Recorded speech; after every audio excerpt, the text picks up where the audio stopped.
So there's this guy named Carl Jung. He's basically like a very important person in psychology or some shit. He created this term called shadow, shadow. But he didn't came up with it though. He took it from Freud, which is basically like his former teacher, but now rival or some shit, I don't know. And Freud created this term, subconscious, ego, superego stuff, and Jung took shadow out of it. So we're not going to talk about Freud though. We're talking about shadow, the cool shit. So basically, Carl Jung took what Freud said and made it cooler and more personalized it. And he put his taste of knowledge into it. So what's shadow? Imagine this: shadow is like a energy version of you that is completely created by shit that you don't want to use, shit that you don't want to be associated with.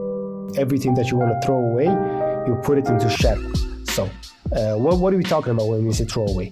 Basically, in your mind, there's stuff that you want to accept as what is you, and there's stuff that you want to put further away from you.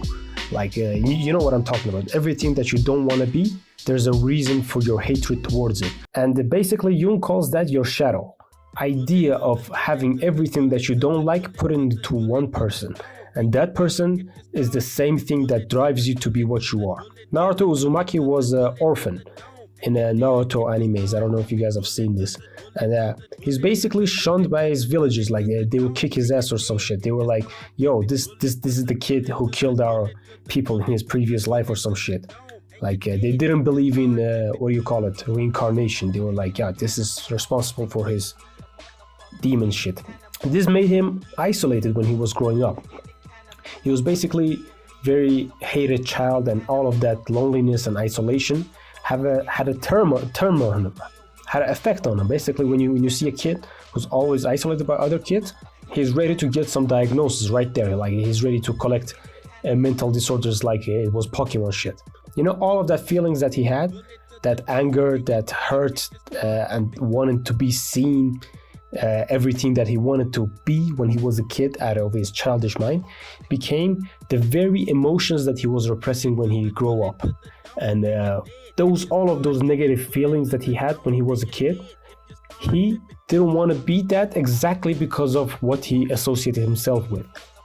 Basically his shadow. So I don't know if the writer of Naruto thought of this, or is it just my brain creating bullshit dots together, but you can see that fucking demon that he's looking at, that's a reference to the shadow, the subconscious, everything that Naruto doesn't want to be, because he once really craved for those things, but now he wants to disassociate himself with the younger version of him. Shadow is not some dark energy, Darth Vader type of bullshit.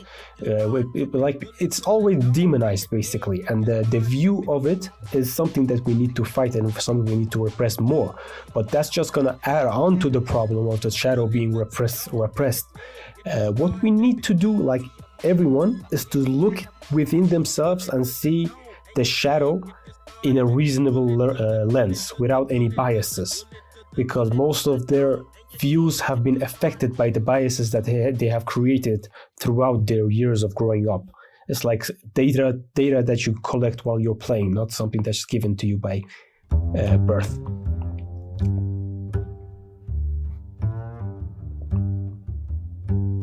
So basically, all of this shit, you see in this waterfall scene. Like I was reading Jung first, but then I realized, I've seen this scenario that he talks about. It's basically befriending the shadow, or inviting the shadow into one's life, or he's gonna dictate where your life goes, and you're gonna call it fate. You're gonna say, oh yeah, fate brought me here, but no, it was your shadow. So befriending the shadow. As you guys see in Naruto waterfall scene, on the island that was on a fucking turtle, like who came up with this shit? This shit's fucking crazy. And on the island that's on the back of a fucking turtle, Naruto befriends his shadow. He sees everything that he doesn't want to see in an image of himself, like in cartoonish villain type shit. So, and at first he thinks he has to fight this shit, but then he's like, I have to befriend him, because now I understand where his darkness comes from. It's like looking at your mind in a way of understanding, not judgment, that I know why you are afraid of this, and I sympathy, not sympathy, what do you call it? Empathy? And I empathize with you. I see myself as you because you are a part of me, and I know why you feel that way. It's like being kind to your shadow, inviting it to your life, not being ashamed of it. So that's what Naruto does by inviting, and after that, that was like, I don't know what that shit was. That was like a practice for the real shadow, and the real shadow being referenced as Kurama. I don't fucking know. So he befriends his shadow, gets Kurama very superpowered, yay.